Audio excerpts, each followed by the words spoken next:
Welcome back to my YouTube channel Explore English with C. I hope you are watching my videos and liking it as well. And don't forget to subscribe my channel. So let's start today's topic. And I have picked up one important topic for you that is important in every field. Whether you are from arts stream, whether from science stream, any stream pursuing MCA, MBA or any competitive examination, this topic is must for everyone. So listen carefully. Let's get started. We are going to start tense. What is a tense? Mostly there is a misconception amongst the children that tense is a time. No, not at all. What is a tense then? Tense, a verb-based method that is used to indicate the time and sometimes the continuation or completeness of an action or state in relation to the time of speaking. जब आप बोल रहे हैं उस time वो कौन सा time है वो इंडिकेट करता है. The concept of tense in English is a method that we use to refer time. और टेंसेस का एक ऐसा मेथड है जिसे हम टाइम की रेफरेंस देते हैं. For example this time I am teaching you, I am making video for you people. So origin क्या है टेंसेस का? This is from Latin word tempus which means time. There are mainly three types of tenses: present, past and future. Present कौन सा होता है? Now और any time that includes now. जो अभी, जैसे जो अभी प्रेजेंट का टाइम है, I am speaking in this time, तो प्रेजेंट है. पास्ट बिफोर नाउ, जो अब के टाइम से पहले वाला, morning, my previous day for example. Future जो कल आएगा, tomorrow. Before now means yesterday, past yesterday, present now, और future tomorrow. So these are the three main types of tenses. There are further kinds of tenses. कौन से हैं वो? Indefinite, continuous, perfect and perfect continuous. सबसे पहले एक छोटी सी चीज में जो आपको ध्यान रखनी है, तो indefinite की स्पेलिंग और continuous की स्पेलिंग. Indefinite की स्पेलिंग में क्या होता है? INDEFINITE. Mostly students use NAT, that is completely wrong. Indefinite.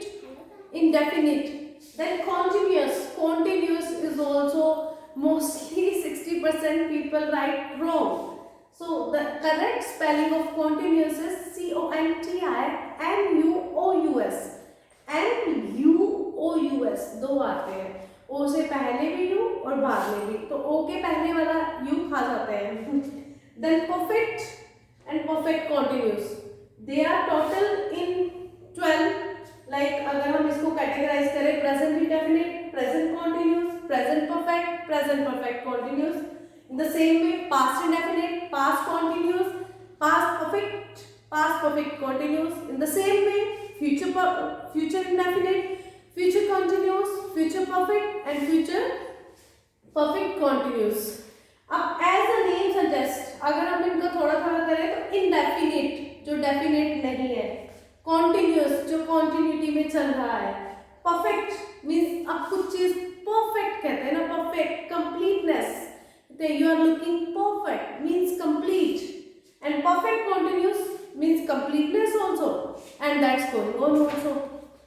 So today we will going to start present indefinite tense. I hope इतना आप सबको समझ आ गया हो.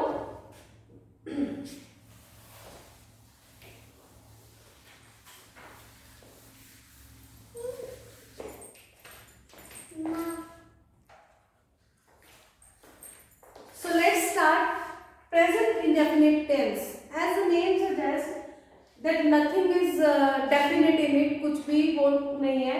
तो स्ट्रक्चर क्या है? सबसे पहले we will talk about the structure. और present indefinite tense is always denotes the actions that are being taken at the present time. Structure क्या है इसका? सब्जेक्ट, इतना ध्यान रखना, subject plus first form of verb plus S and ES plus object.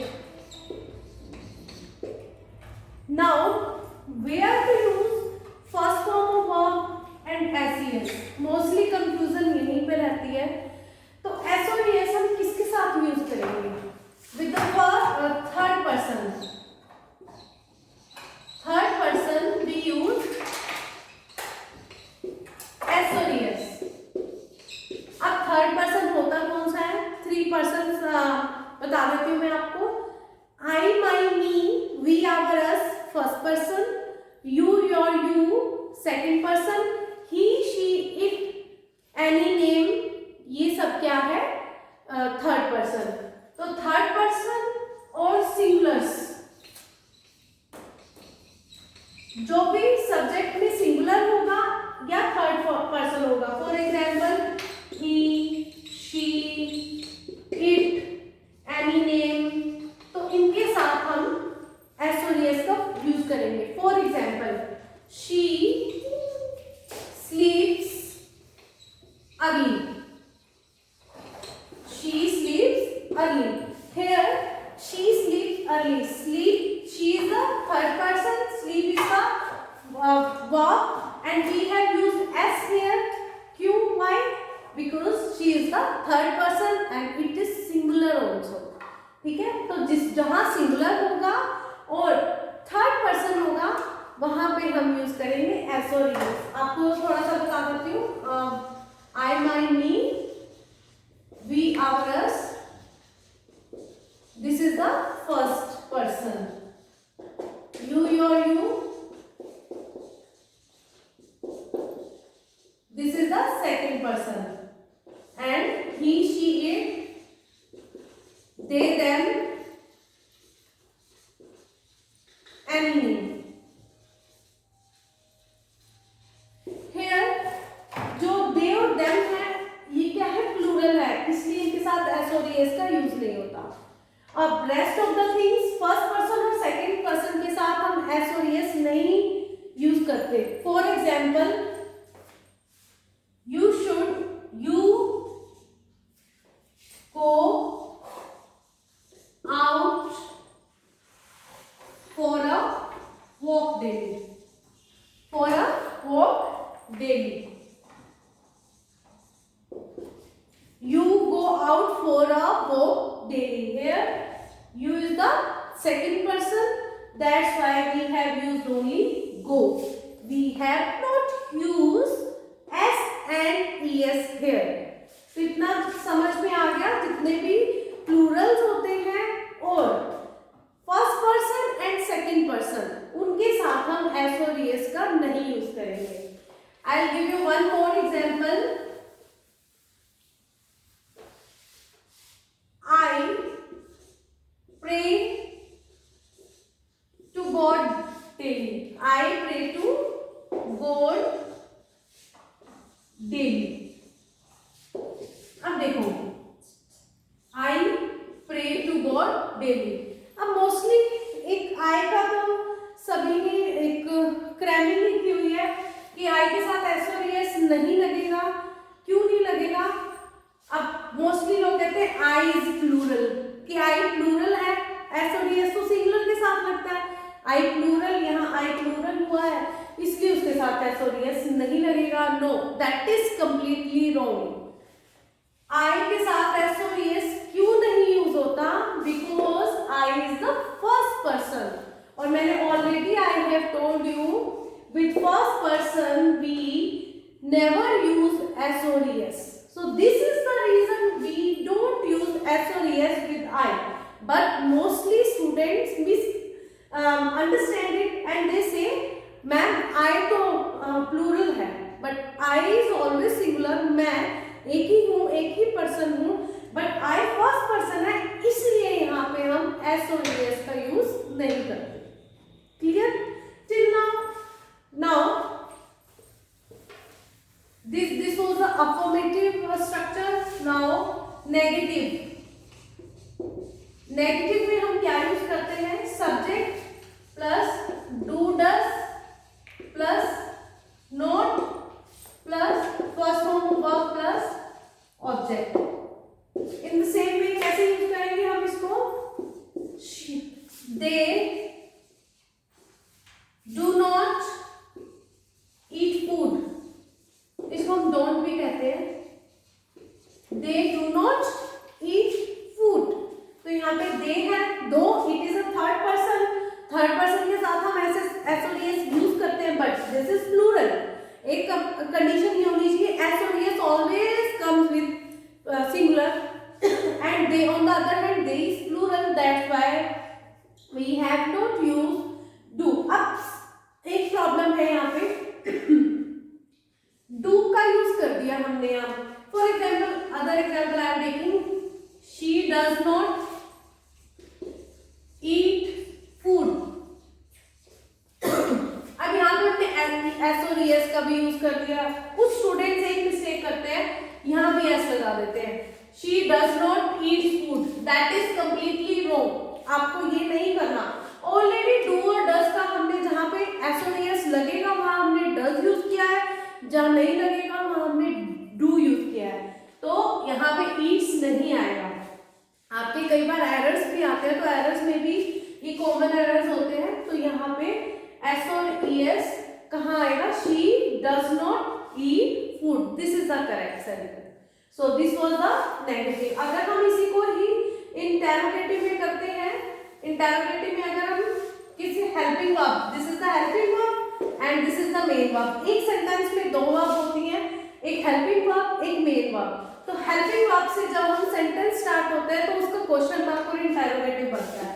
तो does she sleep early, क्या वो जल्दी उठती है? Does she sleep early. और यहाँ पे मिस्टेक मत कर देना एस लगा के, क्योंकि ऑलरेडी हमने यहाँ पे डज का यूज किया है। सो this is the interrogative example. अगर हम इसको नेगेटिव उसमें करते हैं, negative interrogative, does she not sleep early, does she not sleep early. So this is the structure of present indefinite tense. Now where we use this tense, कहाँ कहाँ पे हम इसका यूज करते हैं?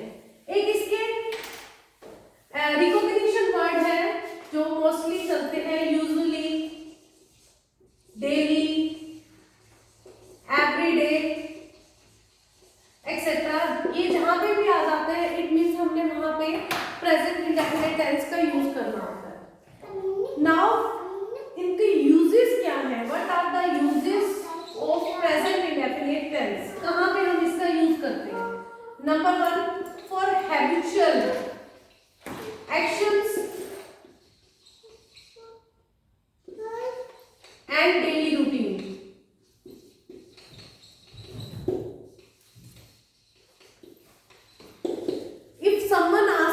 बेटा please tell your daily routine, तो आपने इसको प्रेजेंट इंडेफिनिट टेंस में ही बताना है। For example, I get up early in the morning, I get up at 5 o'clock, after that I take bath and pray to God, after praying to God I finish my breakfast. And in this way आप उसका present indefinite tense का use करेंगे for जो daily के action है। I go to school daily, I go to school, I pray to God। तो जितने भी हैबिचुअल एक्शन और हमारा डेली का रूटीन है वो सब किसमें आता है? प्रेजेंट इंडेफिनिट टेंस में। ठीक है। Number 2, for universal truth.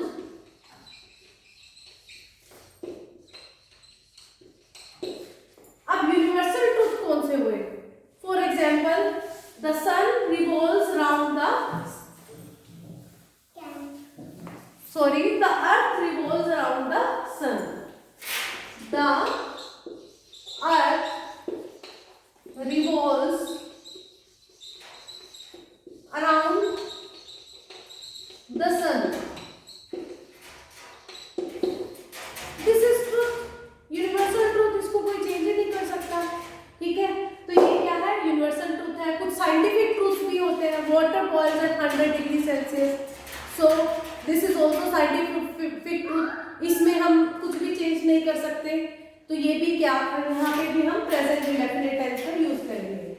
Number 3 पे हम इसको यूज करते हैं with the verb see, hear, smell, taste. जो हमारी सेंसेस होती है ना, उनके साथ भी हम प्रेजेंट इंडेफिनिट टेंस का यूज करते हैं। For example, food tastes good।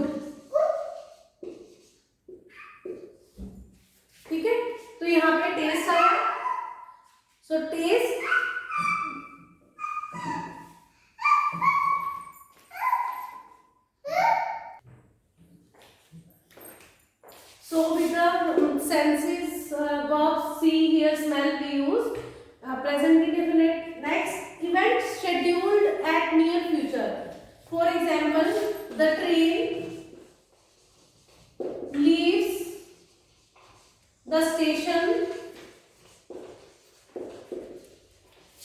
at 8 p.m. tonight. So जो भी नियर फ्यूचर के लिए हम यूज करते हैं, फ्यूचर के लिए सिर्फ हम फ्यूचर टेंस ही नहीं यूज करते, उसको कंटिन्यूअस टेंस और प्रेजेंट इंडेफिनिट टेंस का भी यूज करते हैं उसमें, ठीक है। So the train leaves the station at 8 p.m. tonight. So these are the common uses of present indefinite tense for habitual action, for universal truth, for scientific truth, with the verb see, hear, smell, with the event scheduled near future, with proverbs also, जो proverbs होती हैं उनके साथ भी हम present indefinite tense का use करते हैं। So these are the common use. बस ध्यान रखना है तुमने एस और एस का, आई, वी, यू, दे, इनके साथ हम एस और एस नहीं यूज करते, ही, शी, इट इनके साथ हम यूज करते हैं।